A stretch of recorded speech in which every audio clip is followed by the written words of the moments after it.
Hey everybody, welcome to the Extra Point Show. How's it going, everybody? Welcome to the Extra Point Show. Yeah, just want to briefly apologize for the slight delay in bringing you an episode. Obviously, the goal is to have an episode out every week, but obviously ended up having to deal with unfortunate situation of my cat passing, Boo, who was 7. And really unfortunate situation. Took her to several vets and really wasn't able to get an explanation. And her condition, really kind of like worsened over time and everything like that. So unfortunately, she did have to be, euthanized and everything. So yeah, wasn't really in the best spot to do a show. But now, things are going better, and we got a lot to talk about here. So just wanted to start off and give a little tribute to her because she was an awesome cat, and this is our show, so we can personalize it however the hell we want, do whatever we want. So if you don't like it, right, tough shit. But you we do have some. You remember the cat, man, and she was a very sweet cat. Yeah, no, she was definitely awesome, and definitely miss her a lot. And on to some more positive news. We do have positive for Tom Brady. God damn. Yeah. The rich just keep getting richer. Yeah, with Tom Brady. I mean, he's managed to basically set himself up for life now.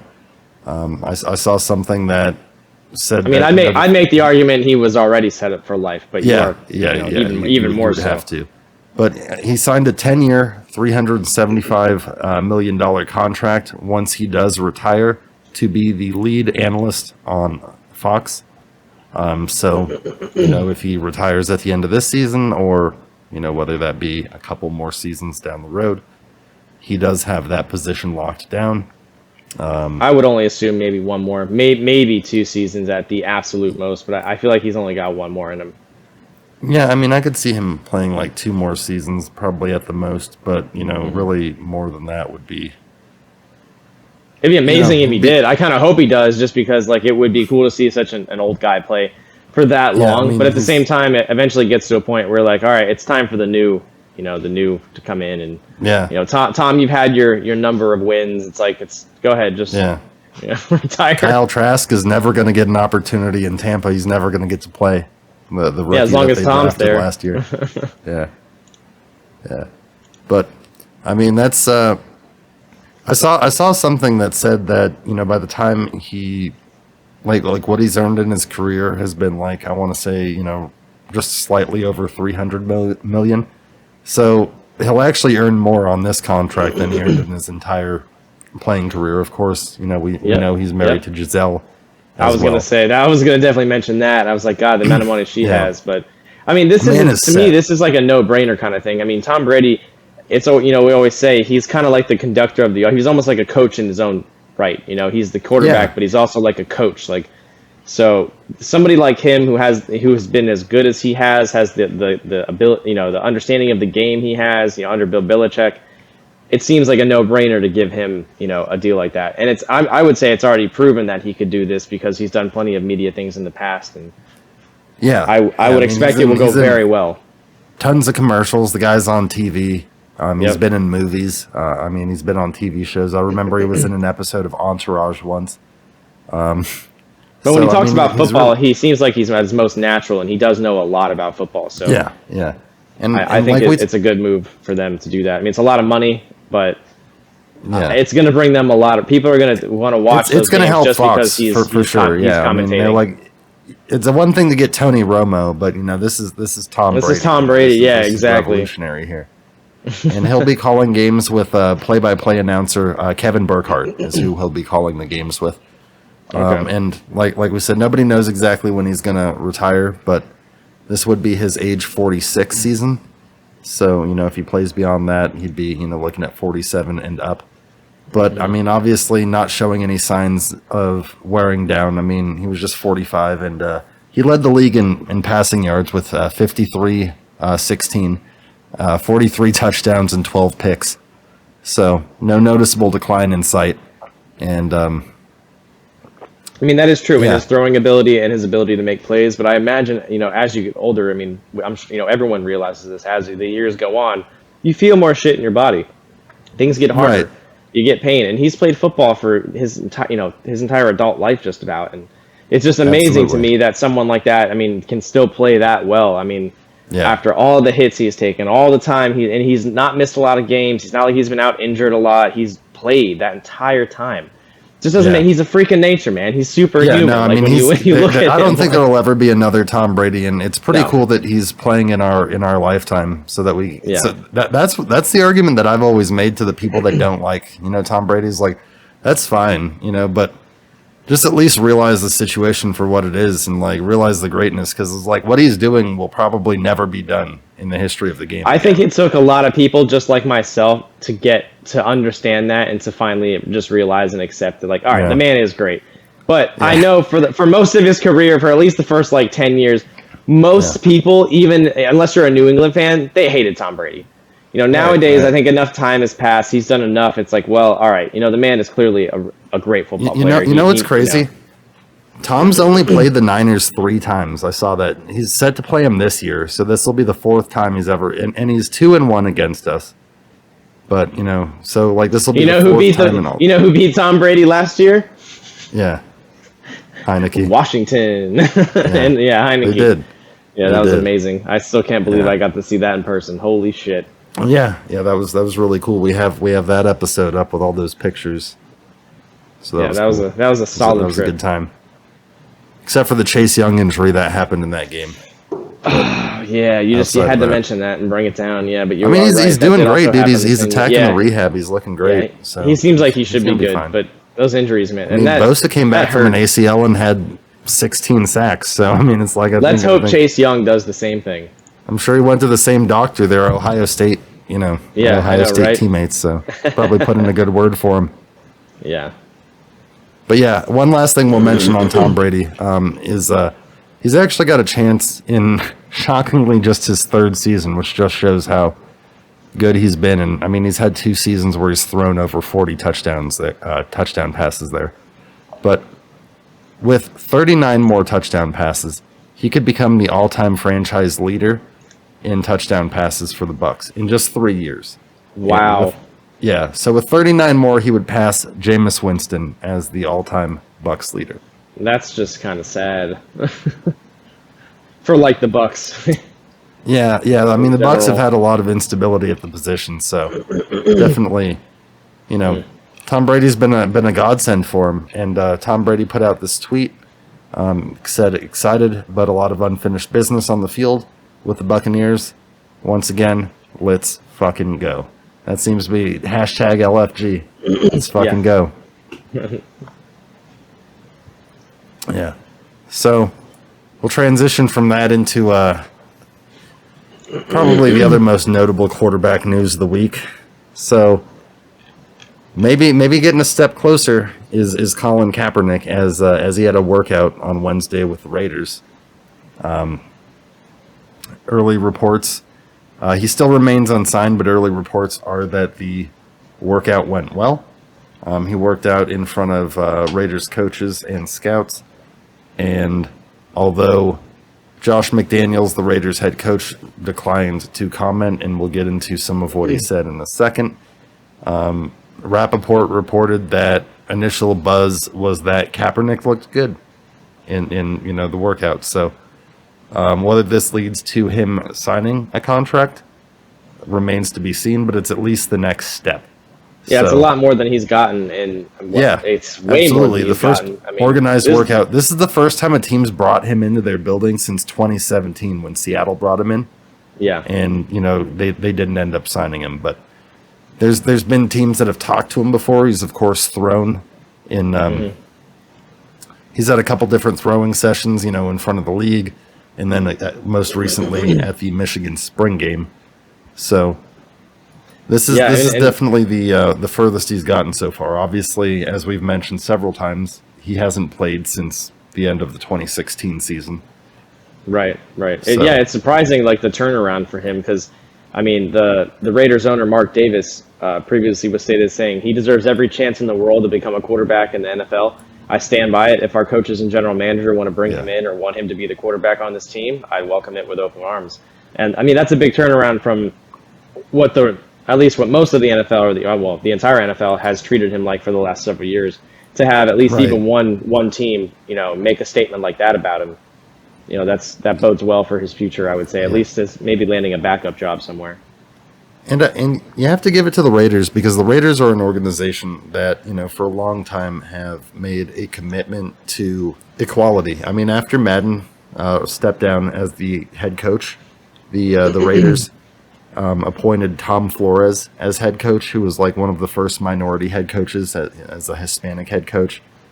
He was also, Tom Flores, the same guy, was the former Raiders quarterback, and he was like one of the first Hispanic quarterbacks. So the Raiders have set a lot of trends. They also hired Art Shell, who was one of the first black head coaches.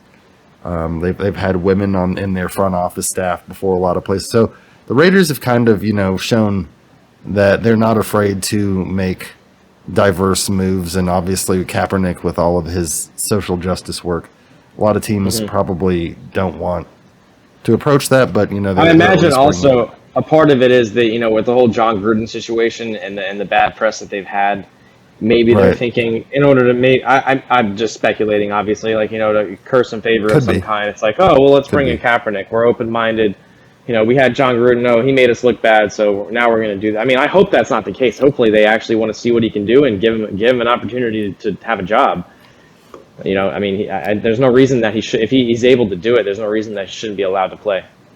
Well, I mean, yeah, if he comes in and he looks good, I mean, I don't see how you can't take a serious look at signing him, especially with. I mean, obviously, you've got Derek Carr. He's your starter. Kaepernick's not going to come in here and and the rest of their quarterbacks are a complete joke clown show. Exactly. Yeah, I was going to go through the list. They recently traded for Jared Stidham, who was former 4th round pick from the Patriots. They got him in a recent trade where they sent him in a 7th round pick to New England for a 6th rounder. They have Nick Mullins. And they got all Nicky Mullins. Yeah, I was trying to beat you to saying it. Sorry. Yeah. And then they've got Chase Garbers, who I am completely unfamiliar with. So, yeah, same here. No clue who that is. Yeah, I mean, Kaepernick's got to be better than, Mullins and I would Garbers. imagine so. Like, Mullins, Mullins is actually probably the best of those three, I would assume. Yeah. But Mullins is complete garbage, so. He's done some good things in the league, but he's just a turnover machine. But, yeah, man, he might. Yeah, I'm telling you, you don't know. Jesus Christ, man. Yeah. That was a painful season. Or most of a season. Yeah, I mean, if you've resorted to playing Nick Mullins, you're in trouble at that point. So, yeah, I mean, Wednesday's workout, obviously, first step in a long 5-year journey back to potentially an NFL roster. However, just a step at this point. And as of today, Friday, he remains unsigned. So we'll have to see.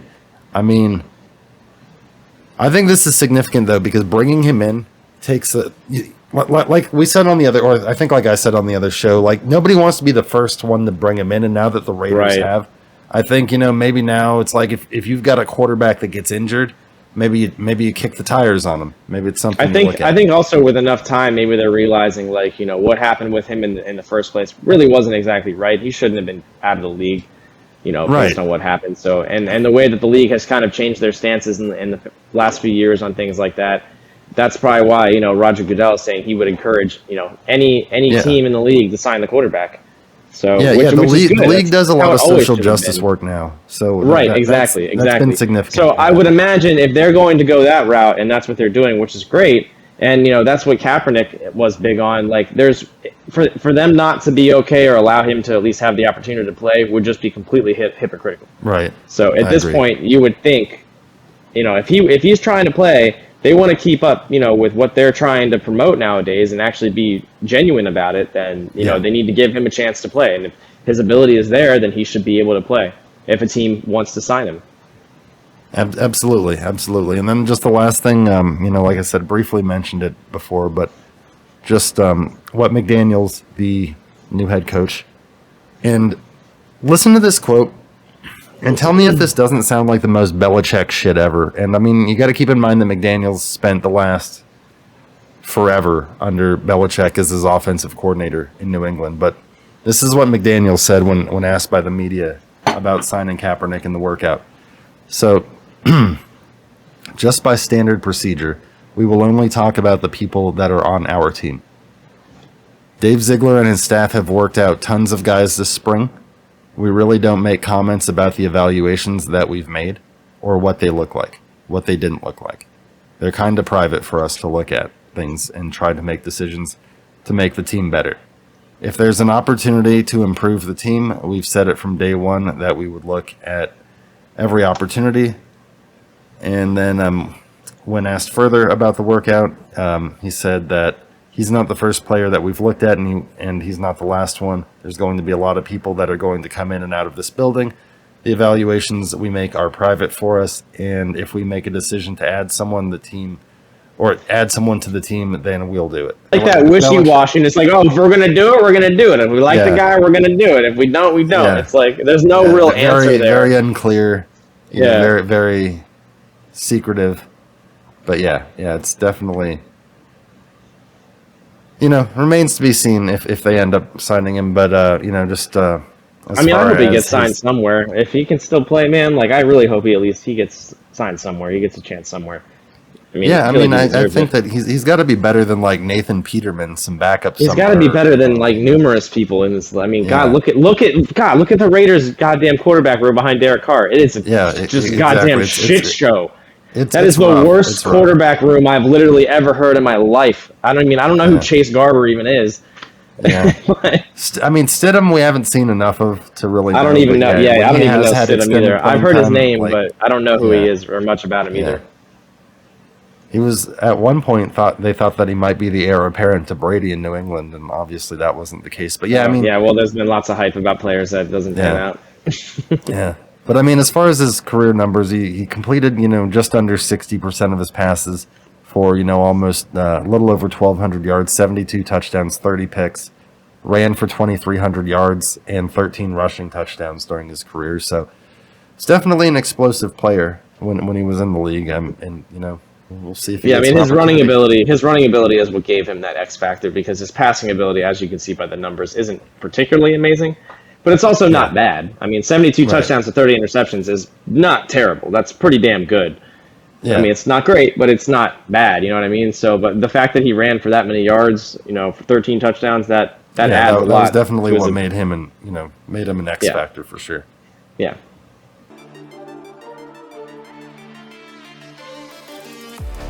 So kind of keeping it focused on the Raiders here a little bit. More big Raider news here. In the NFL's bid to dismiss Jon Gruden's trial against the league has been unsuccessful.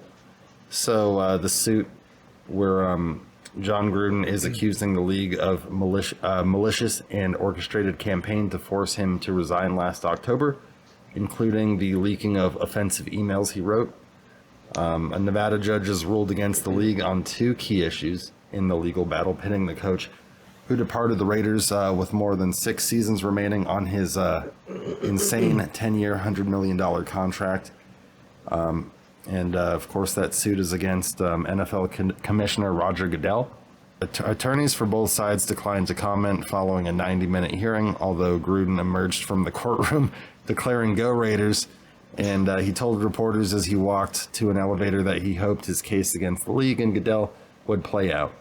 And then he also said that he was going to go see some friends in Vegas that night because it felt great to be back in Vegas. And then he said, "Go Raiders." And so Clark County District Court Judge Nancy Ulf refused requests by the league attorney to dismiss Gruden's claim outright or to let the league move the dispute to an arbitration. So that's pretty notable because obviously trying to get the league to just, or trying to get the judge to just sweep the case under the rug, and they didn't have any success doing that. So Gruden's suit against Goodell in the NFL, it's still alive. It's still potentially got some legs to it. Yeah, it'll be interesting to see what happens with that because, I mean, yeah, he did send those emails that weren't particularly great, but it's I don't know. Legal issues can be tricky, like how the law works and defamation and all that stuff. I don't know where, but I would imagine the content of the emails might discredit that to some extent in today's world, but I don't really know. But I mean, it did seem like his career was pretty much ruined due to that. And this, those emails were what, from 10 years ago, 8 years ago, something like that. Yeah, they were from I want to say like 2000. I think it was 12, 13. Was it that old? Oh, wow, even I think it was 12 or 13, I believe. Yeah, but I could be wrong. It was definitely over 10 years ago. I'm not making excuses for the things that he did say, but it's like, should a man's career be completely ruined and destroyed 10 years later because of shit that he's? I mean, I don't know. Doesn't really seem like. I think to a point, like I know where we're at as far as the society, but there's got to be some type of statute of limitations for like what you can fucking fry a guy for. Yeah, it's like, back in 2012 you said some kind of racist shit. It's like, all right, well, man, maybe he wasn't as, he didn't realize. I mean, I don't know, man. It's like you got to cut. It's time, man. People tried to cancel Nick Bosa for what he was saying on Twitter too before, and I was like, he's right. He's entitled to his opinions, as stupid as some of them may be. He's entitled to those opinions, all just like anyone else. Yeah, it's true, and I mean, like you said, it's really put Gruden, who was a pretty good coach, in a situation where obviously he can't do what he loves and potentially ever coach in the NFL again. I mean, who knows if he'd even get a college look. I think based on the name value he would, but obviously, teams would definitely tread lightly going into that situation. Yeah, the league's attorney had a statement and said the league has a responsibility to act. The league attorney argued in cases involving conduct detrimental to the best interest of the league of professional football. Yeah. And Gruden accuses the NFL and Goodell of destroying his career, as we said before, and scuttling endorsement contracts and releasing emails that no one disputes Gruden sent. And then that the attorney told the judge contained racist, misogynistic, and homophobic language unfit for repetition in a public courtroom. The emails came from among some 650,000 electronic messages obtained by the league almost a year ago during a probe of the workplace culture of the Washington football team franchise, now, of course, known as the Commanders. Yeah. Yeah, so, I mean, ugh.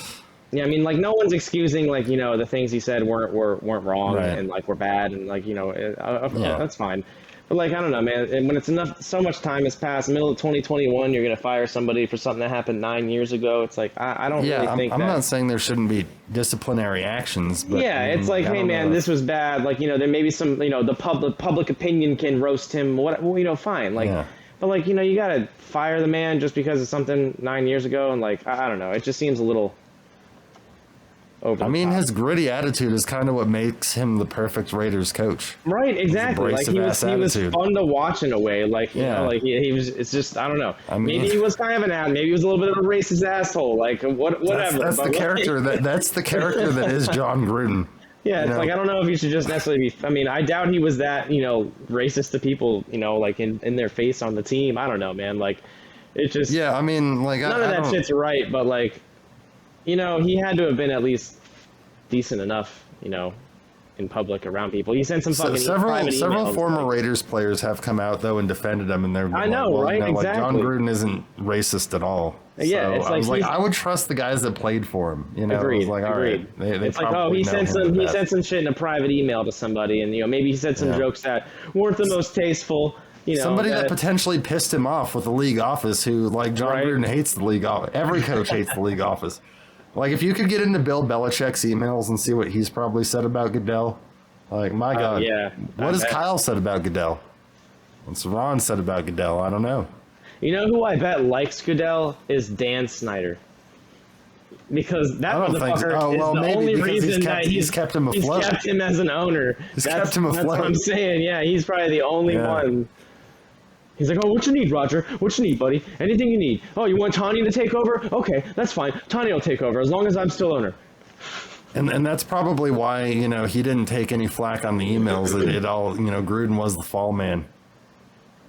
Possibly. I mean, Gruden did send the emails just because Dan Snyder's of course he did. The team, but nobody's denying, as it says right there. Nobody's denying. Yeah. I don't even think Jon Gruden was denying. Yeah, Gruden's like, no, I sent the emails, man. Come on, what are you talking? Of course I did. Like, I know I fucking wrote those, but he's like, if you don't want me to send emails, don't give me an account.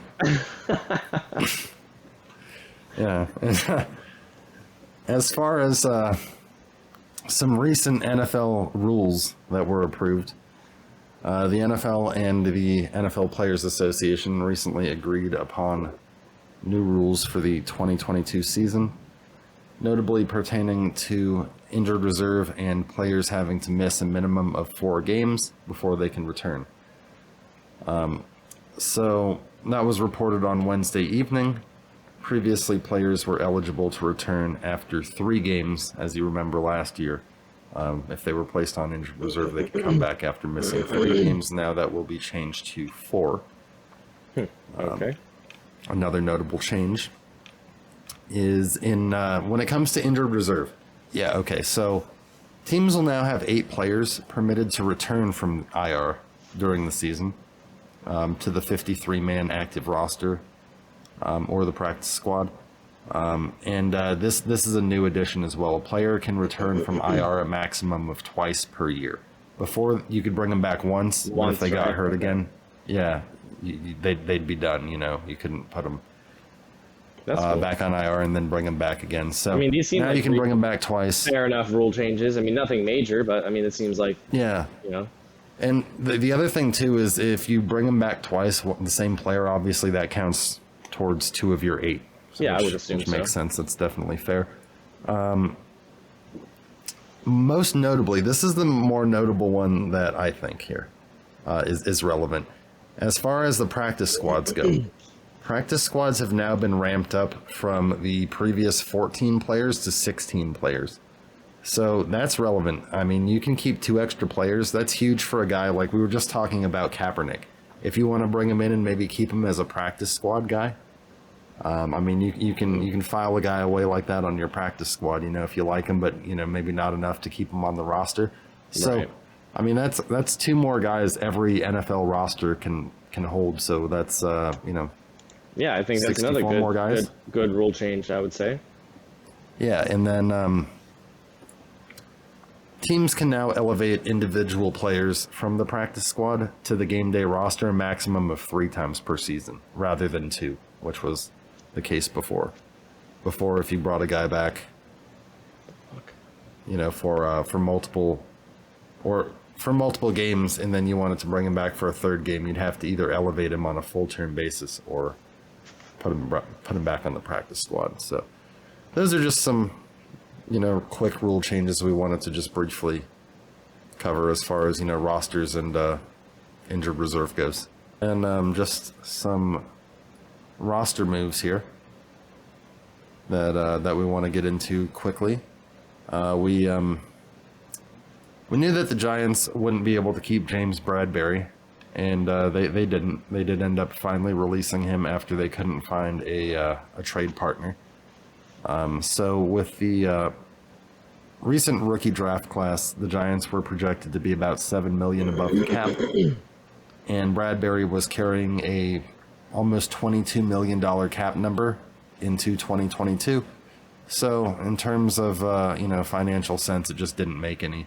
And Giants GM Joe Schoen said he's a starting corner in this league. It's just not where we're at financially. So obviously, you know, they wanted to keep him. They just couldn't afford to. And by releasing him, they created an immediate savings of $11.5 million. And that's good for $10.1 million in 2022 cap savings. So that helped them out. They've got a little bit of cap space now. It did help them out, but the funny part is that they then send them to a division rival.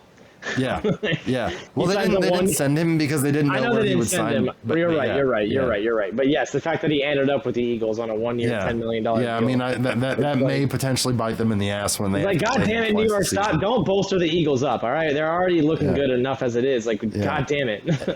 And Bradberry, I think we talked about it. He's one of their better players. I would say like him and like Maybe like Saquon Barkley are like some of their best players. Maybe Evan Ingram I like a lot too. He's been pretty good. Yes. Oh no, Evan Ingram left. He left. Evan That's Ingram right, because left. we were talking about him going to Washington. Maybe I was like, that'd be nice. Yeah, his ass went to Jacksonville, I think. Jacksonville got all the players. I know, right?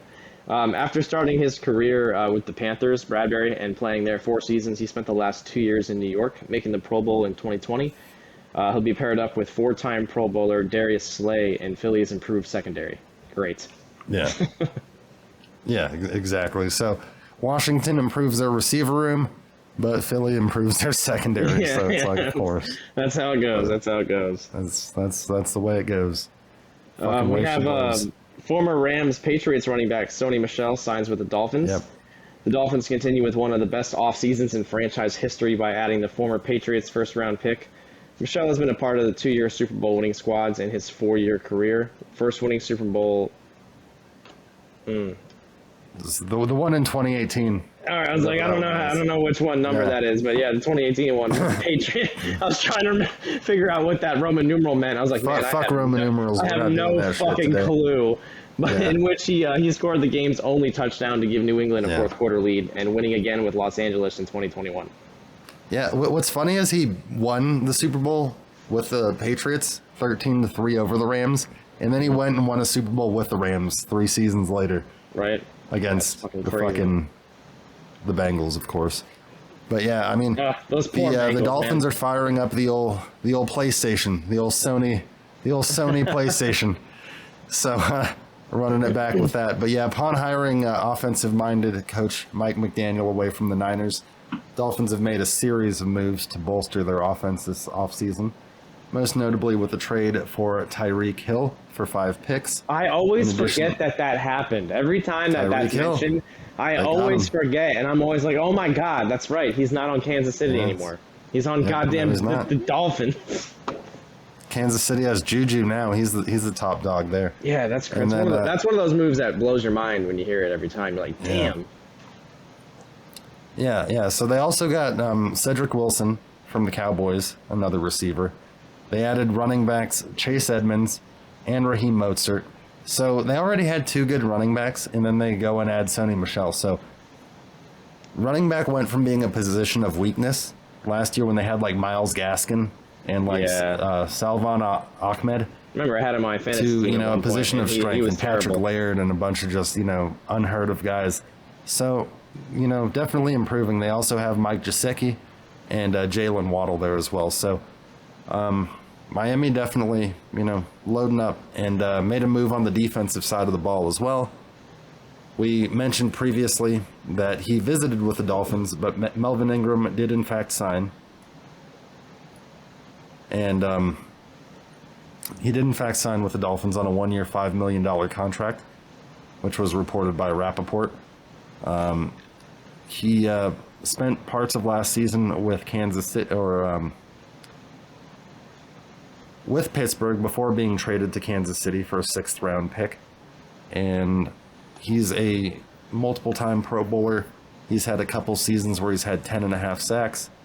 Although last year he only managed 2 sacks, but his quarterback pressure numbers were still pretty solid. So going to Miami, they also have Emmanuel Ogbah at defensive end. So they've made some moves on the defensive side of the ball as well.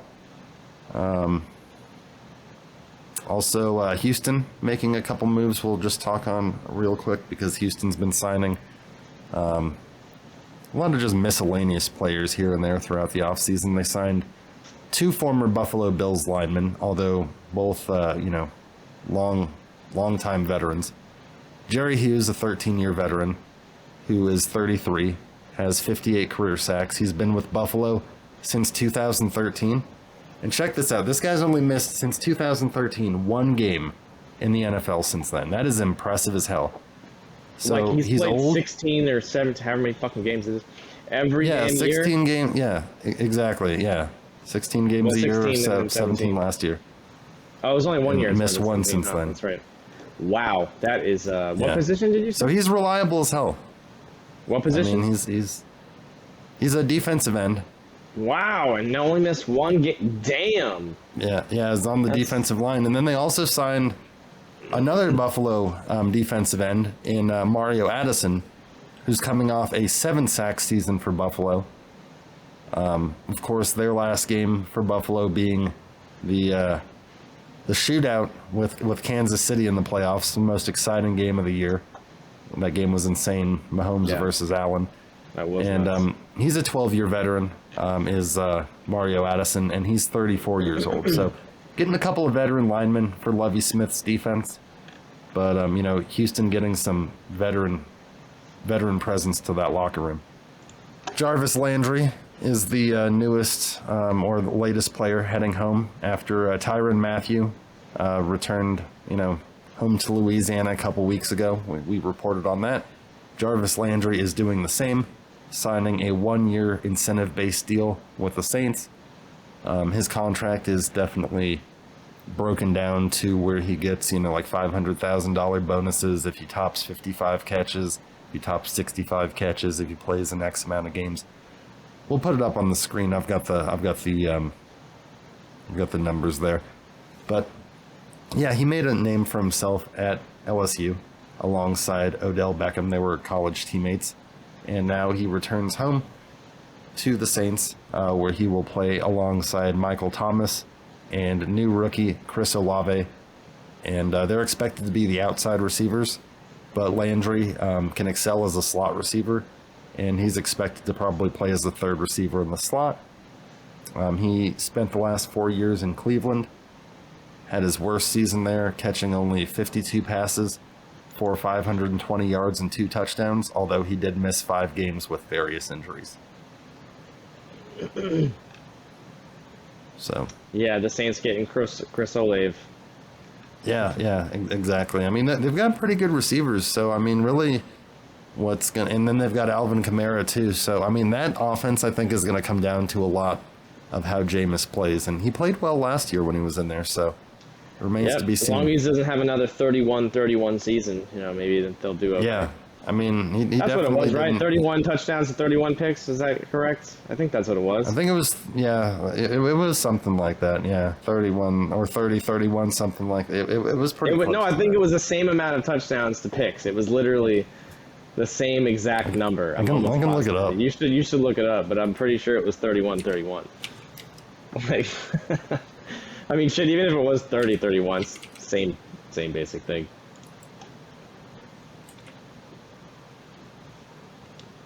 While you're looking at that, we'll cover the Packers here.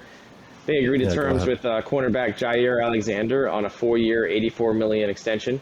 Alexander receives $31 million in the first year of the extension, and the new deal makes Alexander the top earning corner in the NFL in annual average salary, surpassing Cleveland's Denzel Ward at $21 million per year. Alexander proved to be an elite cornerback in 2020, posting the best defensive grade and the best coverage grade among every player at his position.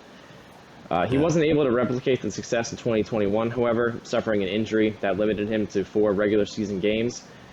Green Bay wanted to protect its investment in its secondary by securing the services of Alexander through 2026.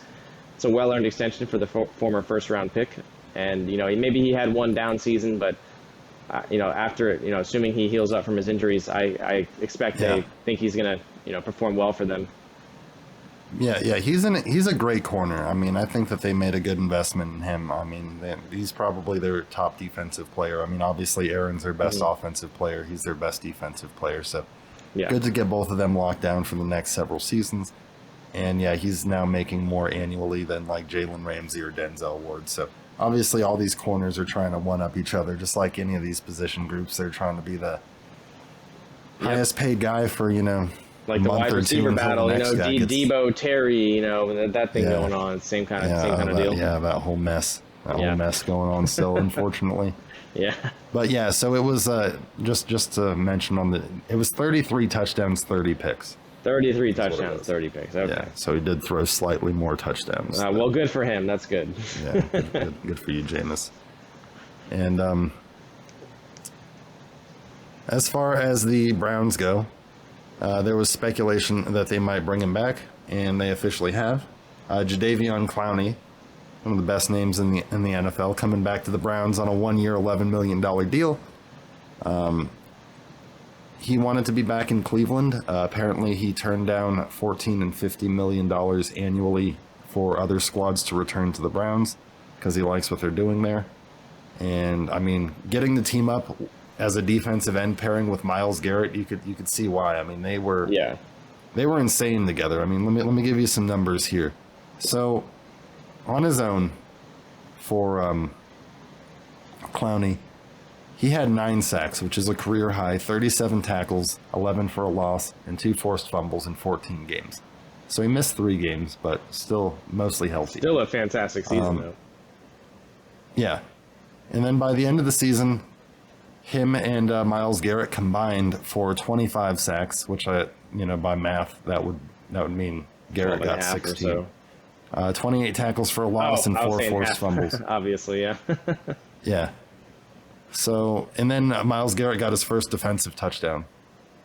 Okay. So, obviously wanted to keep the band together with that elite edge rushing situation that they have in Cleveland, and the Browns go into next season.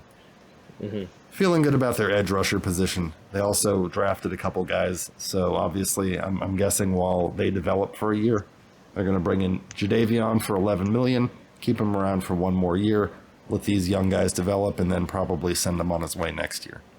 Right.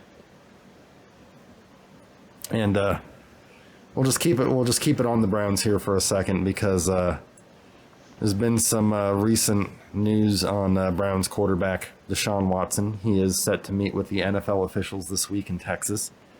Per CBS Sports, Josina Anderson first reported the news. Watson, of course, is currently facing 22 civil lawsuits alleging sexual assault and misconduct stemming from massage therapy sessions that he, is currently under league investigation for violating the league's personal conduct policy, and he's potentially subject to league-based discipline, which could result in, potential suspension. And the league said it just said that they will decline comment, and as the review is active and ongoing, was all they Yeah, that's all they're going to say. I mean, when things are happening, they're not going to really give much detail. It's one of those things. Yeah, exactly.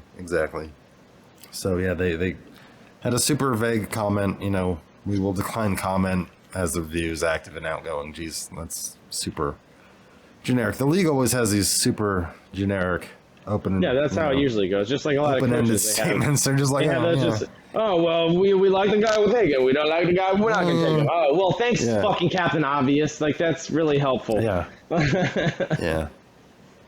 And of course, as we know, the 2 Texas grand juries declined to indict Watson on criminal charges back in March. The quarterback was traded from Houston to Cleveland in that blockbuster deal that we covered in depth, where he was fully guaranteed a 5-year, $230 million contract. And the Browns are eager.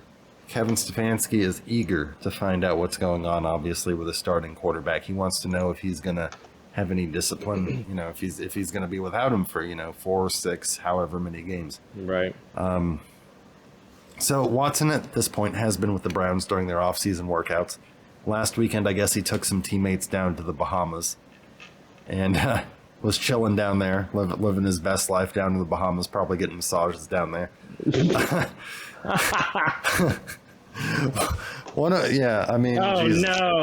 It sounds like he can't get away. It sounds like he can't get away from these. Like I don't know why a guy that hasn't played football in a full year needs so many massages. I mean, Jesus. Know, right? Come on, man. Anyway. I mean, massages are nice. I'm not going to lie. They feel nice. They are nice. They are nice. But, I mean, it's like, do something. You ever get a full body massage where they go from, like, your feet to, like, all the way up to your head, and when they finish, like, they do this little thing with your head? Oh, God, it's great. Nice. It's so nice. Yeah. That is true. It's very nice. It's very enjoyable. Now, in all seriousness, one of the women did speak out. One of the women accusing Watson recently spoke out, stating that she gave him a massage and felt scared and threatened by a comment that he made following a therapy session.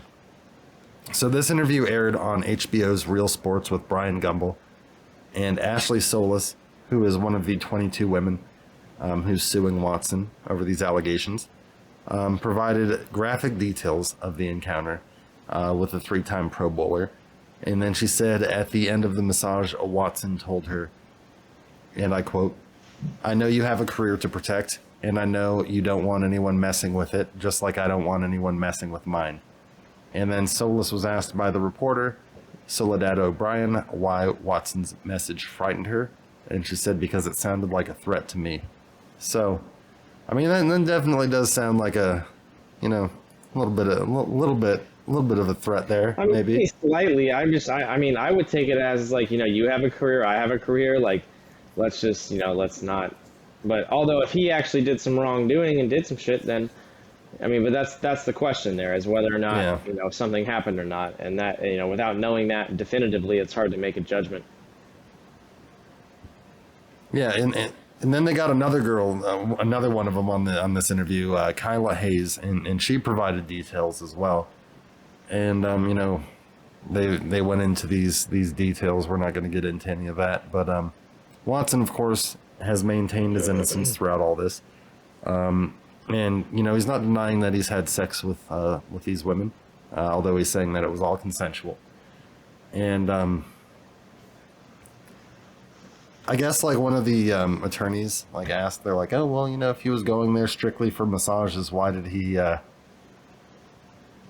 they end in sex in some of those cases? And I guess like what he ended up saying was, his attorney said, in each situation he went there just looking for a massage. However, in a lot of the cases the women instigated stuff and it was all consensual. Yeah. So yeah, who knows? I mean, it sounds plausible. I mean, I wouldn't think an NFL quarterback like Deshaun Watson, like, he's a decent looking guy.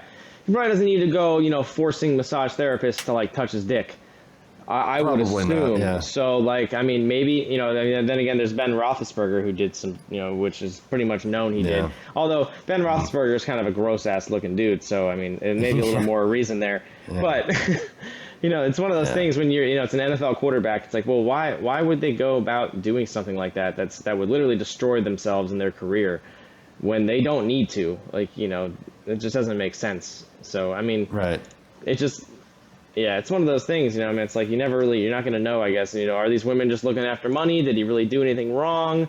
It's like, no one's ever really going to know for sure at this point. It's just whatever you want to think, whatever conclusion you want to draw at this point after the years this has gone on. It's like, well, whatever you think is whatever you think. Like, it's hard to tell what the actual truth is. He's maintained...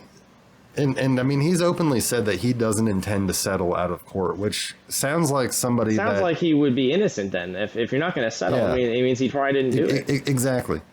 The only thing, because I hear that, and then I also think, but there's also the conventional part of where it's like, well, if there's 22 people, how hard it is to get 22 people in the world to agree on anything. That as well. Yeah, but also, to say that they're doing. I was going to say, I mean, depending on the situation, yes, it is hard to get 22 people to do that. But, I imagine he comes into contact with a lot of women, a lot of people every day. He probably gets massages in different cities. It probably wouldn't be that hard, that hard to like find. But yeah, it is odd, that many numbers. It's just one of those situations. But like, there's just no one's ever. We're not going to know really either way for sure at this point. Right. It's speculation, and it's like you either want to watch the man play football or you don't. Like. Yeah, I mean, I'm excited to see what he can do with the Browns. I mean, yeah, it's like I'm ready to just see him play football again and just get over with this crap because there doesn't seem to be any solid evidence that really is, provided he's innocent. Obviously, if he actually did some wrongdoing, I mean, if he really did some shit, then he should go to prison. He should not be in the NFL. But the way it looks, it would seem odd to me that an NFL quarterback like that, especially a top 5 quarterback in the NFL, would go about doing something like that. It just doesn't make sense. It doesn't make logical sense, at least to me. Absolutely. And we'll close it out here by just discussing what Kevin Stefanski, the Browns head coach, said. So he was asked if he saw the piece, the HBO piece, and he said that he didn't. And they asked him about it, and he said, "We've done a lot of work on Deshaun, the person. There's legal proceedings ongoing. There's an investigation ongoing. So I won't comment much further than that. But we understand with respect to that it's something we're going to be dealing with as these proceedings go on. And, like we said, obviously, I'm sure he's quite eager to find out what is going on with his starting quarterback. Absolutely. As any coach would be. All right, so we got some news for the Colts. The infamous Nick Foles has returned and has agreed to terms on a 2-year deal, who will back up Matt Ryan. So if Matt Ryan goes down, maybe he can win himself another Super Bowl. Yeah, I mean, he's good in that position. Yeah, I know, right? He reunites with Frank Reich after the pair contributed greatly to the Eagles' memorable run towards victory in Super Bowl whatever the fuck, because I don't know Roman numerals. That one. 2017 Super Bowl. Thank you. You gotta stop putting Roman numerals in here, man. I put what the fucking article says, so that's... the team waived quarterback James Morgan in a corresponding move. Additionally, the Colts have agreed to a 1-year deal with running back Philip Lindsay. Yeah. So, I mean, that's good. That's good depth. I mean, obviously, if Matt Ryan goes down, Nick Foles... Yeah, it's a solid move for them. I mean, in terms of a backup quarterback, it's hard to go wrong with Nick Foles. Jim Irsay is taking no chances after fucking missing the playoffs last year and blaming it all on Carson Wentz. I know, man. Nope, he blamed that all on Carson. And I really hope it wasn't all Carson's fault, because that affects me now. He shit on Carson hard. He did. Yeah, he did. That's okay. That's... One man's trash is another man's treasure. Now he's in Washington. He's going to do great. Hopefully, man. Hopefully. And then, Philip Lindsay, obviously last year didn't do shit with the Texans and the Dolphins, which are, those two teams are fucking terrible at running the ball. I mean, he averaged 2.6 yards with the Texans, 3.1 with the Dolphins. Both have terrible offensive lines. That's pretty much the same, damn. That's marginally better, but goddamn, that's equally terrible. Yeah. But I mean, Philip Lindsay is a guy that 2 years ago, out of the University of Colorado for the Broncos, he's a two-time 1,000-yard rusher. So, I mean, just 2 years ago, he put up 1,000 yards. So, obviously, the Colts aren't going to ask him to do too much. They have Jonathan Taylor as their starter. They have Nyheim Hines, who's the primary pass catcher. So, he's probably just going to come in some, situations. But, I mean, as long as he can give them something, he might end up being a good player there. So, see what ends up happening. But I mean, I personally hope. I mean, I usually don't care so much about AFC teams and how they do and how they perform. But, because Carson came from the Colts and then we do play the Colts next season, I really hope the Colts are not that good, because I want Carson to at least have that win against them. Don't let Pat McAfee hear you saying that. Well, sorry, Pat, man. I don't even care, but it's the way it is. I mean, I'd be more about the Colts if Pat was still playing on them. Back in. I mean, well, yes, but if the Niners are playing the Colts, you'd be saying, fuck the Colts, let's go Niners. Oh, I know. Yeah, we did. We played them last year and they fucking beat us, and I said, fuck the Colts. Yeah. It was annoying. That's how it goes. It was that game in the rain. Remember that shit? Oh yeah, that was a shitty ass game. Shitstorm. Those rain games always suck. Yeah, I hate that shit.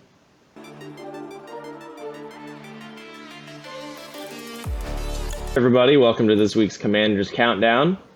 Got a little bit of some big news, potentially positive or negative, depending on who you are and how you look at things. But the Commanders may finally be making an exit from FedEx Field. The team has acquired an option to purchase 200 acres of land in Prince William County, Virginia, which would serve as the site for a new stadium and more. The option to purchase the land would cost the franchise $100 million, according to the Washington Post. The land is located in Woodbridge, Virginia, about 23 miles southwest of Washington, D.C., so still not too far away. Yeah. The Commanders can purchase another 65 to 70 acres in neighboring Dumfries, Virginia, which is farther south down I-95, according to ESPN. Early reports are that this land in particular was preferred by the franchise because of the potential of what it could build in addition to a new stadium, such as retail shops, restaurants, and even apartment homes. Oh shit! Yeah, could you imagine that? I mean, can you imagine just living on some? I mean, it would probably be really fucking loud during the games, but I mean, imagine as a fan that's just commuting, just oh shit, I just have to walk across the parking lot and then I'm at the game. Yeah, I assume they'd have the stadium, then they'd have some shops, and they'd have maybe some places to live. Which, I mean, that'd be awesome. I mean, I went to FedEx Field, and I'll be honest, it's pretty underwhelming. It's by itself in the middle of Landover, Maryland. It's really not that great. I wish I could say otherwise, but it's not. Yeah, the way that the Cardinals shit is, it's kind of like that. I mean, sorry, what were you saying? No, that's it. Go ahead. I was just gonna say it's kind of the same way because like you get out of like their State Farm Stadium or like their big ass like fucking dome that they have, and then there's like all kinds of like shops and stuff that they've built around there and hotels and stuff. So, I mean, you could see from a financial standpoint, obviously them trying to want to drive this revenue and make sense. But didn't you say there was like some issue or like some drawback? Or? Yeah, so there's issues with, at least this is one article that I did find from a particular Virginia state senator. His name's Chap Peterson. And he's saying that he does not support the plan for Washington to try and build their new stadium in Virginia. And based on reading this article and what his opinion is, he basically thinks that there's not much of a brand anymore with the Commanders because, the Redskins name changing and all of that. Yeah. And this guy is a longtime Redskins fan, so I feel like it might have a bit of a personal issue to it as well. He thinks that there's an issue of continuity and all of that and how things are going to play out in the future. I mean, he even makes a comment at one point in this article that, like, even maybe an expansion team would be a little more, like, ideal than trying to do it with this franchise. And I mean, I don't agree with what he's saying. I don't think that that's necessarily true. I think that it is still the same team. I think this is just one person's opinion. But I did think it was an interesting take. And if it does have any truth to it, and that is how people are feeling, they think the franchise doesn't have enough revenue, fan support in the area, then they're not going to build a stadium within that area if they don't see, like one point in the article was like, well, if I saw people walking around wearing Commanders gear all the time, then maybe that would be enough. First of all, the Commanders gear's been out for what, 3 months, 2 months, 3 months. Well, I think maybe he means even just Washington gear in general. I don't think he necessarily. I mean, the franchise has had issues for the last 20 years, so it's not like this is necessarily new. So, but you are right. The Commanders gear is new. You're not going to see a lot of that. But even in terms of just Washington gear in general, I think it's more of if I see these things, then I could at least say, despite the negative things that have happened with the franchise and all of that, it's like, oh, well, at least I do see there is, some fandom out there and people support it. And what this guy is saying is that he's not seeing that. And he is a senator of Virginia, so it's not like it's just some random person. But, I would like to hope that that's what he's saying isn't the case. But if that kind of sentiment goes around between Virginia and Maryland and D.C., then it's going to be awfully hard for them to get a new stadium built. What are your thoughts on that? And like, do you want to see them take the team to out of Landover and into Virginia? I mean, to me, honestly, I don't really care anywhere in the DMV, DC, Maryland, Virginia, that whole area.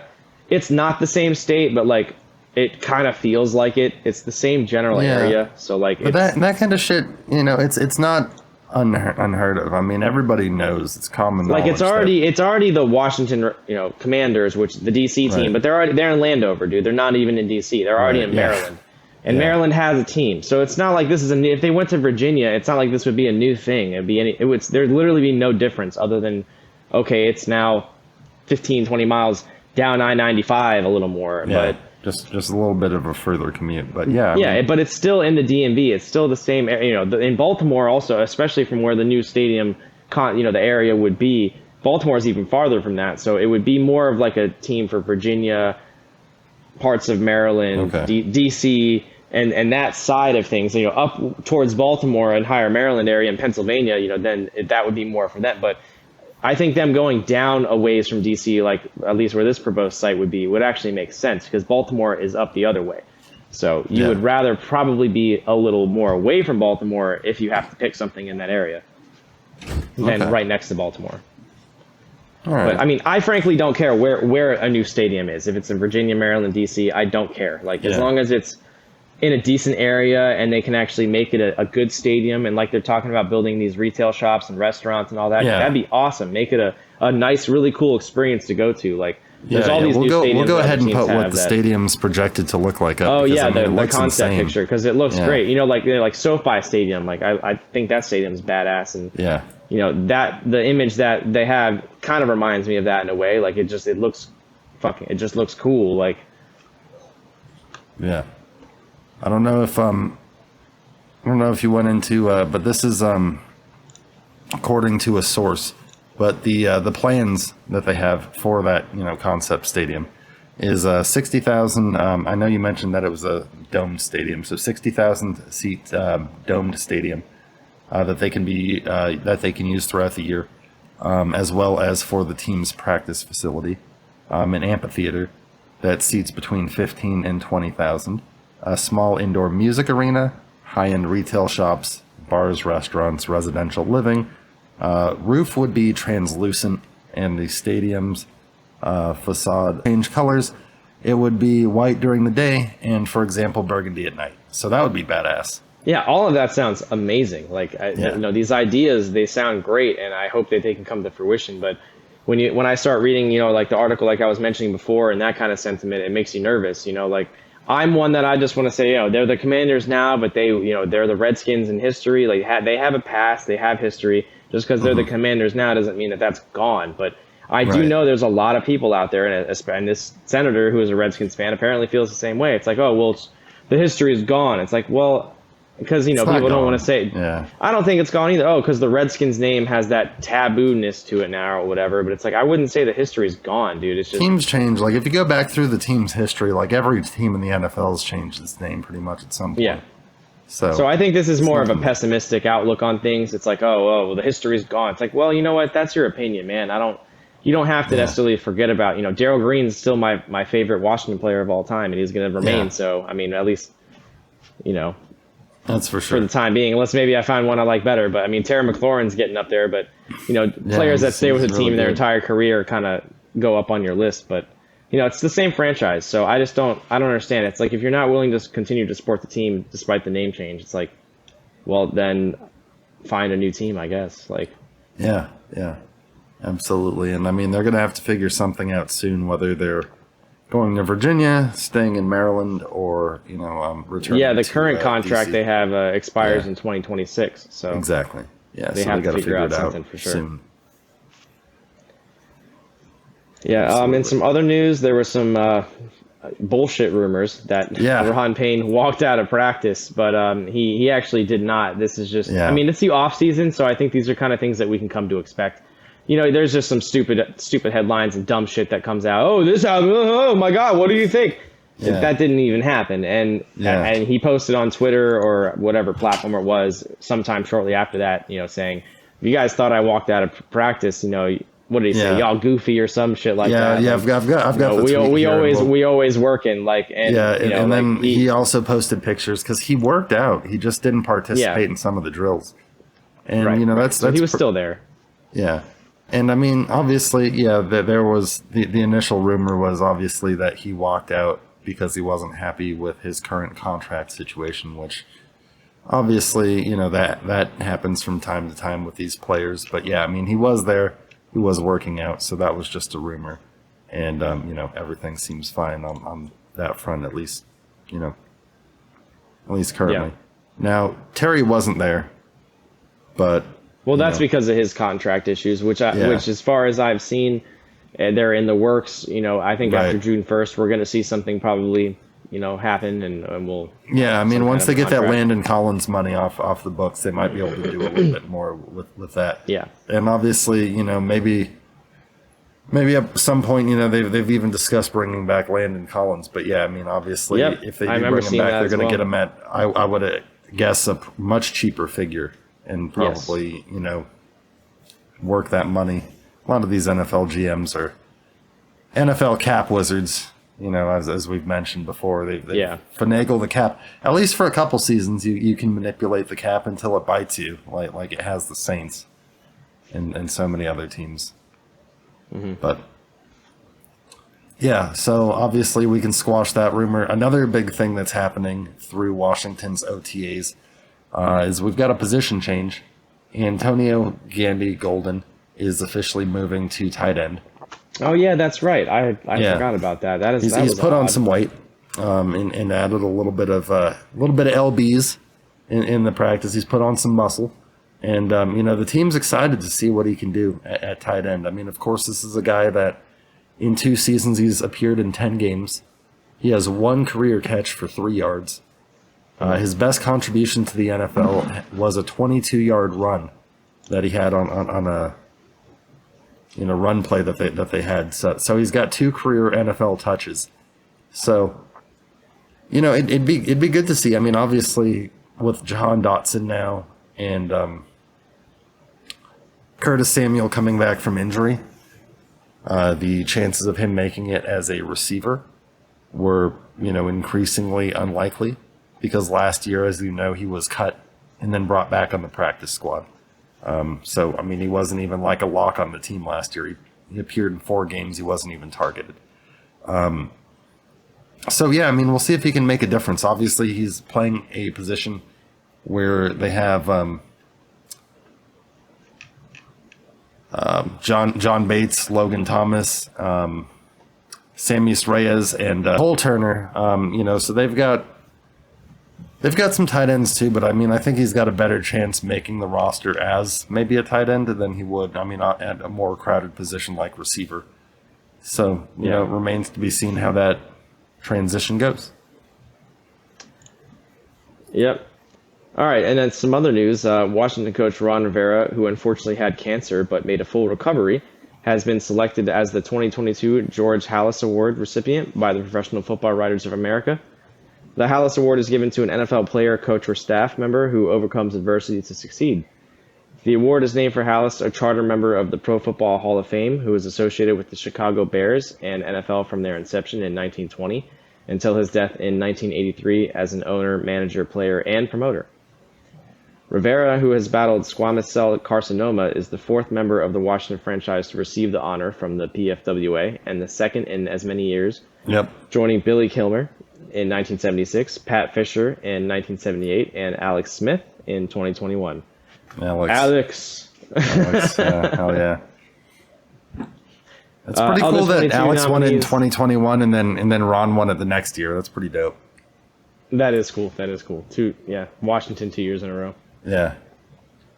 Other nominees in 2022 were Cincinnati Bengals quarterback Joe Burrow, Las Vegas Raiders defensive end Max Crosby, Philadelphia Eagles tackle Lane Johnson, and Dallas Cowboys quarterback Dak Prescott. Rivera, a finalist for the Halas Award for the 2nd time in as many years, was diagnosed with cancer in his neck in August of 2020. Jesus. Over 7 weeks during the 2020 season, he received 35 proton therapy treatments and 3 chemotherapy cycles. Rivera lost more than 30 pounds and had to receive IV treatments at halftime of games. But he never missed a game while leading his team to the playoffs in his first year as head coach in Washington. And fortunately, since then, he's made a full recovery, which he announced in January of 2021 that he's cancer-free. The award dates back to 1969 when Joe Namath won the very first one. Hell yeah. That's badass. I mean, Ron obviously a fucking warrior. So happy for him to get that award. Yeah, man. I mean, going through that treatment and still being out there on the field and just getting a little bit of help from Coach Del Rio here and there, but outside of that, and well-deserved help at that point. I mean, he was there. Man, he had the golf cart, so he didn't have to walk. I remember I watched something back then. And good. If I was Coach Rivera, I'd have kept the golf cart afterwards. I'd have been like, you know what, guys. Some things are not going back to how they were. Some things are. Nah, you don't want to. He doesn't want to start looking like Bruce Arians, man. Come on. No, oh God, yeah. Or Andy, Cheeseburger Andy down there in Kansas City. Yeah, Andy Reid. That's who I was actually thinking of. Actually, I think that's who I had in my head. And then we'll just go into some quick roster moves here. Nothing super notable as far as big name players, but free agent. Collegiate players, Nigel Hill, cornerback, and linebacker Bryce Notary. So another linebacker was brought in. Couple players that are going to fill that off-season roster depth. As a corresponding move, they released guard Zach Bailey and Jordan Kanazik. Kanazik, is that how you say it? I was curious on that. So Kanazik last season was primarily a special teams player. He appeared in 11 games for Washington, recording 4 tackles. And then the Commanders also claimed tackle Drew Himmelman off the Broncos roster. So, and then they made one more offensive line move. They signed offensive tackle Aaron Monteiro, who is previously from the Panthers practice squad. What a surprise there. Yeah. I mean, he's got great size at 6'6", 315, but this guy's been around for a couple seasons on the Panthers practice squad, and he hasn't ever appeared in an actual game. So I would say he's probably a camp body, man. I mean, it's middle of this offseason. They're signing camp bodies for the next more than likely. Yeah, I mean, you got that 90-man offseason roster. You got to make sure that you bring guys in. You know, you're going to encounter training camp next month. In the hot summer months. Obviously, you got to have guys in there. Guys are going to cramp up. Guys are going to get dehydrated. You got to make sure you have enough guys out there. And more than likely, none of these guys are going to make a considerable difference, but we just wanted to briefly report. I guess the most notable one is Bryce Notary, the linebacker, because obviously linebacker's been a position that's been, discussed greatly. I'm sure they'll be looking at him a little more closely to see if maybe he could provide something a little more for the team. But yeah, I like you said, I don't think any of these players are really going to amount to 2022. Jamin Davis is breaking out. I'm calling it now. I think he's going to have a great second year. I hope so, man. Shit, I hope so. Hell yeah. But yeah, that's all we got for you this week in terms of Commanders news. As things develop, we will definitely let you guys know. And if you enjoy the content, please like and subscribe. Absolutely. Have a good night. Have a good night, everybody.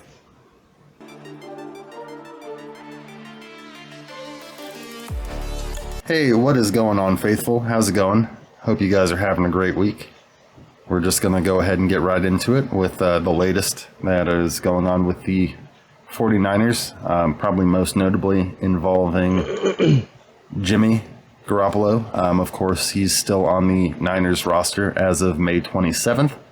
After expecting to be traded following the conclusion of the 2021 season.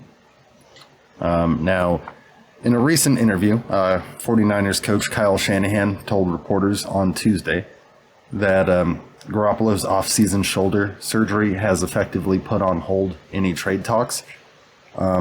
So Kyle was quoted as saying, "I expect him at some time most likely to be traded, but who knows? It's not a guarantee. It's been on hold when surgery happened, and when he's healthy, we will see what happens." And Garoppolo, of course, underwent surgery on March 8th and is expected to be ready to begin throwing by training camp next month. Where he'll be throwing, though, remains the question. Whether that will be with San Francisco or another team. Obviously, there have still been rumors that he could be traded to potentially like Carolina. Seattle, is always a team that's going to be linked to quarterbacks. Because there's definitely plenty of teams out there that need quarterbacks. So I would imagine if he's healthy later on in the season, there should still be teams that would be wanting to have him. He's not amazing quarterback, but he's at least a top half of the league quarterback, depending on the game. Sometimes a top 10 quarterback. So I'd be surprised to not see him go somewhere. But, even if San Francisco was to keep him for, one more season, I imagine that they don't want to do that. There'd have to be some contract restructuring, obviously. I'm sure Jimmy would rather go somewhere else and get paid, similar to how he's getting paid now. But it wouldn't be necessarily bad for the Niners to have him, if it was at a lower cost maybe. You never know how things will go with Trey. Trey could get injured. It's good to have at least somebody else there. Absolutely. So one thing to mention, and they're either going to keep him or trade him at this point, because John Lynch has also said that they don't intend to release him. Yeah, they think he's too good of a player, and obviously, I would agree. Him definitely doesn't make any sense. So, with that being said, I heard recently from somebody on a podcast that said, Jimmy is making like 25 million this season, something like that. So Trey is making, I don't know, I'm just going to say at most maybe 5 million. Maybe 5, okay, yeah. Probably at most 5. So if you think about it, the Niners really only have 30 million tied up at quarterback. Now, obviously, usually your starter makes the majority of that money. Our situation's a little bit backwards, especially if Trey's a starter and Jimmy's not. But, I mean, there's teams like, the Packers and the Raiders that are, have 40, 45 million, Patrick Mahomes and the Chiefs, 40, 45 million a season. So, it's not unheard of to pay two guys, 30 million, 35 million a season when teams are paying that. And somebody said that on a podcast, and I started thinking, and I was like, well, that's true. I mean, obviously Jimmy would be, you know, an overpriced backup, but yeah, I don't think there's no way that they can justify paying him the same amount they were paying him as a starter. I mean, if Jimmy doesn't get a trade offer, and you know, maybe for like half what he's making now, like 12.5, something like that. Yeah. You know, maybe that would make a little more reasonable sense, because then, or maybe 15 mil, you know, 20 mil between the two of them. But yeah, I mean, I could even see them going with something more incentive based, to where, like, you know, he gets paid like 12 to 15 million, but then like if he does end up having to come in if Trey gets hurt, you know, and ends up playing X amount of snaps, like he can earn more. Because a lot of times you see contracts like that. And as for the latest on Deebo Samuel, who was absent from the OTAs as expected, Kyle Shanahan expects the star wideout to be present at the mandatory minicamp next month, which is scheduled to begin on June the 13th. Although he declined to go into details about Deebo's trade request, Shanahan said that he has a positive attitude towards the possibility of avoiding a breakup with Deebo. And when asked if he, you know, how he feels about Deebo returning to the Niners, Kyle said, "I feel the same, if not stronger." Last time Kyle commented on the Deebo situation was just after the 2022 draft, last month in April, saying that the team fielded a few offers, but nothing came remotely close to what the Niners would expect as far as compensation.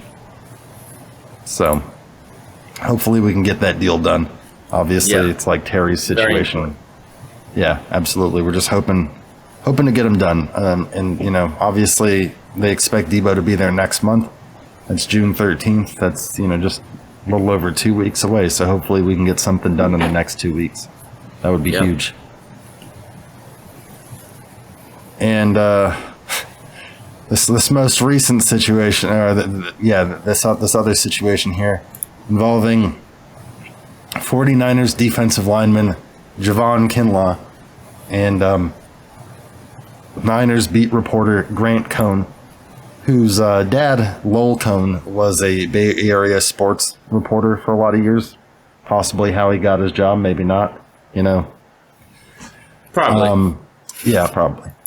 But he had a heated altercation with Javon Kinlaw, which apparently started from Tuesday's practice, when they had a confrontation on, like, the, you know, on the side there. And I guess it was reported that Kinlaw knocked off Cohn's hat. And, like, you know, Cohn has been he's kind of an antagonist. I mean, you know, sometimes he's one of those reporters that looks for the scandal and tries to stir up shit. There's plenty exactly. Yeah, exactly. And he definitely hasn't always painted Niners players in the best light. So, you know, I mean, several Niners have been reported in the past as being sick of his shit. Eric Armstead comes to mind. He's been harsh on, you know, and sometimes he's got good takes and sometimes he's right, but just, you know, the way he goes about things. I mean, obviously we report, you know, things sport related here, but we always try to you be report like on the facts. We don't have to be a fucking asshole about it. Yeah, exactly, exactly. And basically, it started at the practice and then it devolved into Javon. You know, he's doing his YouTube podcast, and I guess Kinlaw calls in and proceeds to, you know, criticize Cohn for his work, you know, tell him to get a real job, tell him to, you know, find something else to do, tell him that he's a joke, you know, that he doesn't know.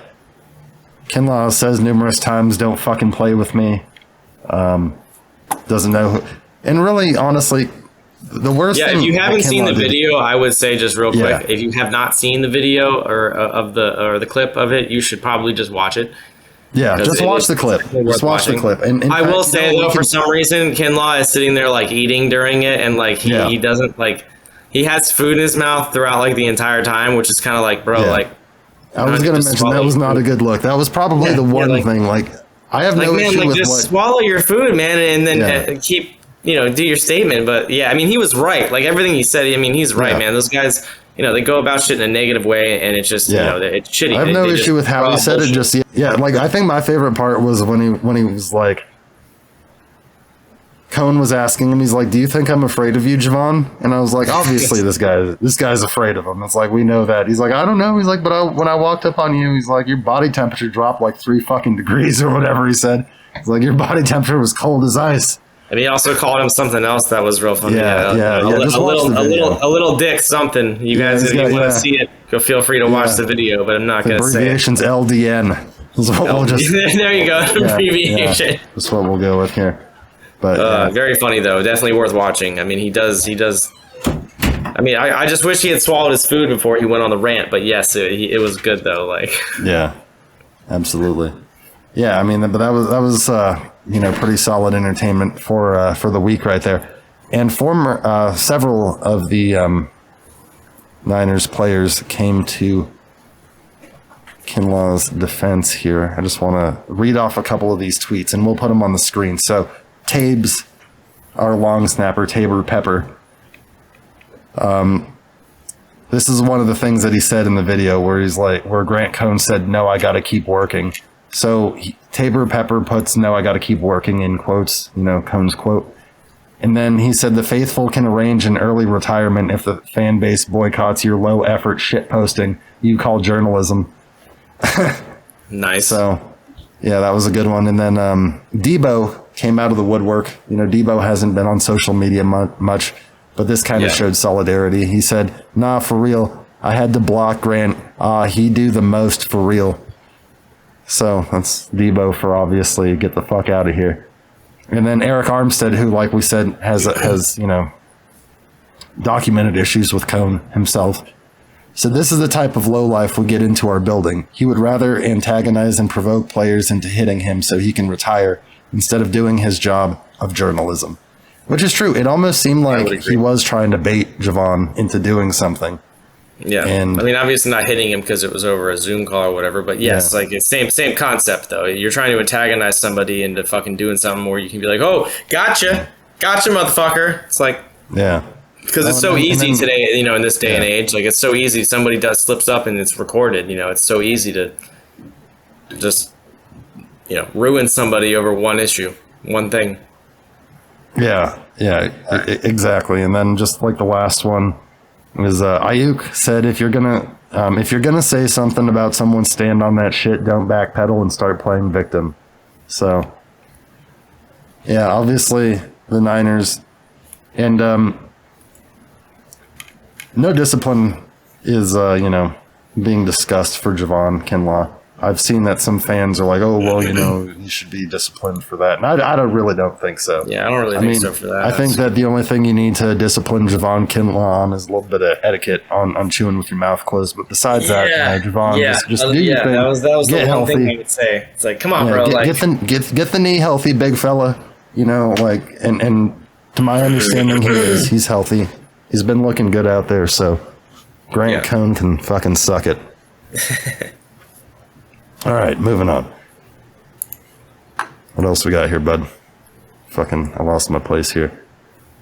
Let's see here. We got last year's second round pick, Aaron Banks. Oh, yeah. So Aaron Banks has been looking good. He played all of 5 snaps last year, so, really didn't do shit as a rookie because he was still a developmental project. But, right. Like Nick mentioned, second round pick just last year. So obviously, the organization holds him in high regard. And the Niners seem confident, at least from what they've seen in OTAs, that he could be potentially our new starting left guard and replace Laken Tomlinson. So that would be definitely good. A You huge definitely need that. Yeah, obviously the goddamn Jets took him. Yeah. Obviously going over there to reunite with Salah. Yeah. And the Jets. So which is cool. Which is cool in its own way, but Yeah. At the same time, it's kind of like, you fucking son of a bitch. It just sucked to lose him because when we got Laken from the Lions, dude was really floundering in obscurity and just really not. As a lot of people do with the Lions, and we brought him over, and he'd been a starter for us since 2017. So been doing some good things for us, but offensive line coach Chris Forrester thinks that he can be our starting left guard. So we'll continue to follow that position battle and see how that goes. Of course, Just, while we're on the topic of offensive line, Alex Mack, our 36-year-old center, didn't report to OTAs and still apparently remains undecided about his future. So obviously that's a position where potentially that's concerning. Yeah, definitely is a little bit concerning. But obviously, Daniel Brunskill has been a guy that's filled in at center before for us, so he's always a potential option as well. And who's the other guy we just got from Arizona State? We got an undrafted free. I'm trying to think of his name offhand. I would not know that one. Yeah, no, I wouldn't expect you to. Yeah. So, I mean, we'll monitor that situation. Obviously, if Alex Mack does come back for one more season, that does solidify the position a little bit more. But if he doesn't, then that's going to be an area of need. But obviously, like I said, potentially Brunskill could step in. I mean, even if he comes back for one more season, it's still going to be a position in need after that. So yeah, exactly. He's 36. That guy cannot be playing. That's what you said. 36 or 34. 36. Yeah, and he's banged up at this point. I mean, that's why he's been contemplating retirement. He's the man's almost done. If he plays one more season, I'd be surprised at 36. God damn. Yeah. Yeah, definitely. I mean, he's had a hell of a career. Had one free agent signing this week. We signed free agent tight end Tyler Kroft to a 1-year deal. He spent last year with the Jets for playing for Salah. He appeared in 9 games, starting 6 of those games, catching 16 passes for 173 yards and 1 touchdown. So although the Jets offense wasn't, spectacular by any means, he's proven before that he can be a reliable receiving tight end. He caught 42 passes for 404 yards and 7 touchdowns back in 2017. Damn, that's not bad. That's not the most yards, but that's not bad stats at all. Yeah, exactly. So he's more of a receiving tight end. So he would be, potentially competing for snaps behind, obviously, George Kittle, who's the starter. And he'd be competing against Ross Dwelley, Charlie Warner, and Troy Fumagalli. So those are the other tight ends on the roster. Obviously, Ross and Charlie. Yeah, be more against Ross Dwelley, I would say, because he's the second best catching tight end you guys have. Exactly, but even then, Ross doesn't get a lot of opportunities. No, he doesn't. Blocking. But so the times that I have seen bringing him in would actually give us. It's like when we had Jordan Reed. Mm-hmm. The only thing that was bad about that is we didn't have Jordan Reed and Kittle on the field for a lot of games together. Like if we could have had them. If you have the 2 tight end, the 2 strong tight end set, dude. Yeah. So potentially, if we can have Kroft and Kittle both out there, both of them, they both have the K and K. Yeah, if you have 2 really good receiving tight ends, the third tight end, if you're doing a 3 tight end set, as long as they're just good at blocking, you're good. Yeah. Like they don't need to catch anything, really. Like exactly, and you figure that if he ends up making the team, that Ross would probably drop down to the 3rd tight end, and he'd probably be the 3rd tight end in those sets. And I mean, assuming he can block well, but yeah, because I feel like if you got 3 tight ends, one of them at least needs to be blocking well. Yeah, unless you're just trying to run a route with all 3 of them, but. I mean, that's the tight end attack play. I was gonna say, unless they're running the tight end attack. I mean, send them all out into the pattern. God, I love that play, man. I know you do. I'm aware. But yeah, so we'll continue to follow that, see if he makes the roster. But I mean, he's got a good shot. He's a long-time NFL player. I'm happy to have him on the team. Yeah, tight end depth is always good. I mean, tight end is pretty much my favorite position, I would say, in football. I mean, obviously everyone likes quarterback, but I don't know. I really like tight ends because there's, you got the passing, you got the blocking. Like they kind of do everything in a sense, at least, on the offensive side of the ball. Yeah, it's like a wide receiver and an offensive lineman rolled. Yeah, they're just really fun to watch, and especially I think George Kittle and Logan Thomas and watching them has gotten me. I mean, George Kittle especially because he's just a goddamn monster, but. Logan Thomas he's a beast. I'm so excited for him to be back next season. Oh man, he's getting better each year he plays too. So I mean, each year he plays at that new position, he's going to get better. Exactly. I think he went to the tight end university. Kittle's about to hold another tight end university. He's about to have the 2nd annual tight end U. Logan better go, man. Yeah, we need him, dude. I'm Man, sure he's he will. tall. He's like 6'4". Like he's a big boy. Yeah. So, last thing that we'll cover here is some great news here is involving Mr. Frank Gore winning his pro boxing debut. Oh, not football related. Highlight reel looking. But kind of football. What's that? I said not football related, but kind of football related. Yeah, I mean, kind of, but I mean, it's related to the Niners. I mean, Frank Gore, yeah. He connected with a highlight reel looking right cross that knocked out Yaya Olaronsola, who fell unconscious to the canvas in the 4th round of the co-main event at Gamebred Boxing Saturday night at the Biloxi Community Center. So Gore is officially now in his pro boxing career 1-0 with 1 knockout. He landed a 1-2 combo and then followed it with a second right cross that turned out the lights for Olaronsola. I don't even know if that's right. Olaronsola, yeah. So he got knocked the fuck out. Yeah, I got knocked the fuck out by Frank Gore is your new name. Standing tall and fighting until the last second of this fight here. 10 seconds of this fight. Frank Gore looked at the clock. He could get a finish, and he just got it! Oh my God! Real McKnight! Whoa! What a knockout, Dave! With 10 seconds left of round 4. What did I say? So that was scheduled for a 4-round contest in the heavyweight weight class. And of course, Gore, most known for his 16-season NFL career. Played 10 years with the Niners. Also played with Colts, the Bills, the Dolphins, and the Jets. And had 16,000 rushing yards, as we've discussed, right on the dot. And falls 3rd all-time behind Emmett and Walter Payton. And he hasn't played since 2020 with the Jets. But, he's been training hard for boxing. Of course, first official fight, but he did take place in the exhibition, which he lost, of course, to Deron Williams, former NBA player. Lost that via split decision. So good to see Frank on the winning track. Like I said, remember what we said? I was like, I want him to go have a good accounting for himself, even if he doesn't win, and he knocked him out. So you really can't ask for anything better than that. Definitely. So good for Frank. It hasn't been announced if he's got any other plans for any upcoming fights, but if he I'd does, expect he him will to have some more in the future. I would think so. Yeah. Oh, he'll definitely have some more, but usually boxers will take a few months off between fights. Which is good. They should, man. They're getting punched in the face a whole bunch of times. You got to recover that body. Yeah, yeah, man. Absolutely. Yeah. Especially Frank Gore. I mean, 16 seasons in the NFL. Take your damn rest, dude. Yeah, take your time. I think going into boxing personally, if you've been a running back your entire career, is a little fucking crazy. But if you can take it, go for it, bro. He's also been linked to like the Niners were going to hire him as like a scout.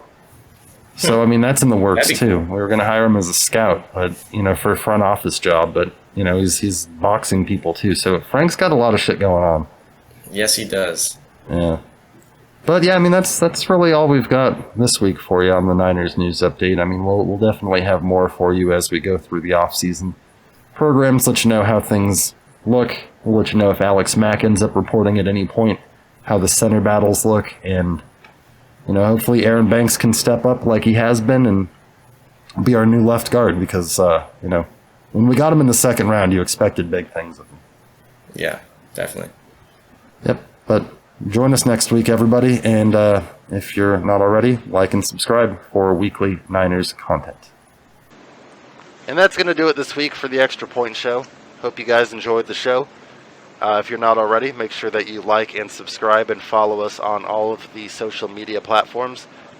And check out our other video clips, like the Niners news update. And the Commander's Countdown. That's right. See you next week, everybody.